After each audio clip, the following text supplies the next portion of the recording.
قرآن میگه یعقوب برای یوسف گریه کرد.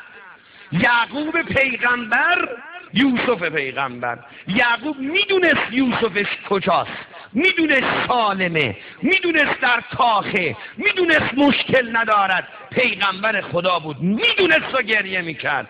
و ما که نمیدونیم یوسف فاطمه کجاست، ما چقدر باید گریه کنیم؟ ما که باید بیشتر از یعقوب گریه کنیم. که آدرس مهدی رو بلده بگه کجاست پسر فاطمه؟ ابرز با امسی تو با آقا کجایی؟ عزیزون علی ان ارى الخلق ولا ترا، سخت بر من حجت ابن الحسن، همه رو ببینم تو رو نبینم. گریه هاتون رو برای مهدی بکنید، اشکاتون رو برای پسر فاطمه بریزید.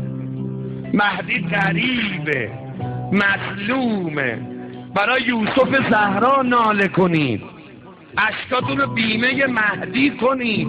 قرآن داره با مثال یوسف و یعقوب یاد ما میده.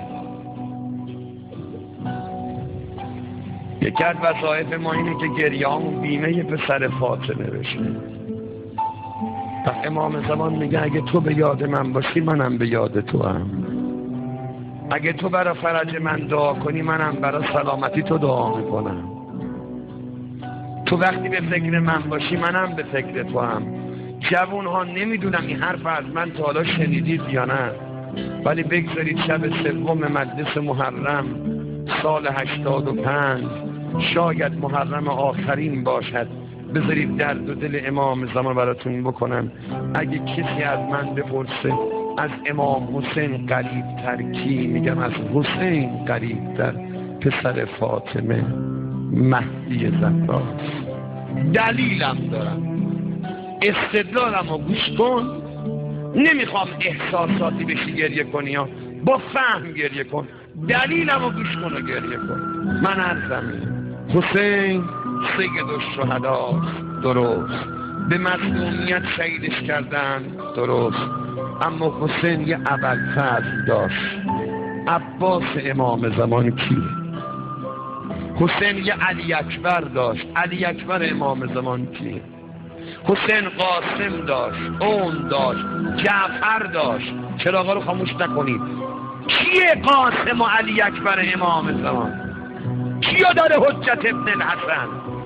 کیه امام زمان؟ کیو داره؟ دلش خوش کی کرده؟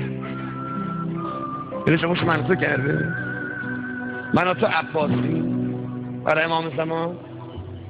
یه استدلال دوم، از پیغمبر تا تولد امام زمان 255 سال طول کشید تا اول امامت حضرت مهدی 260 سال.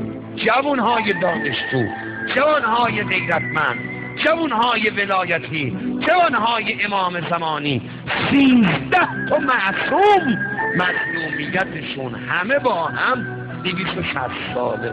اما امام زمان به تنهایی 1170 سال قریبه. تو رو به خدا مهدی از امام حسین مظلوم‌تر. کسی دیگه سراغ امام زمان رو میگیره؟ کسی دیگه به فکر امام زمان هست؟ 24 ساعت از همین این شبانه روزت گذشت، از دیشب تا حالا به من نمیخواد جواب بده. خودت و امام زمانت از دیشب تا حالا چند بار توی 24 ساعت به فکر امام زمان بودی؟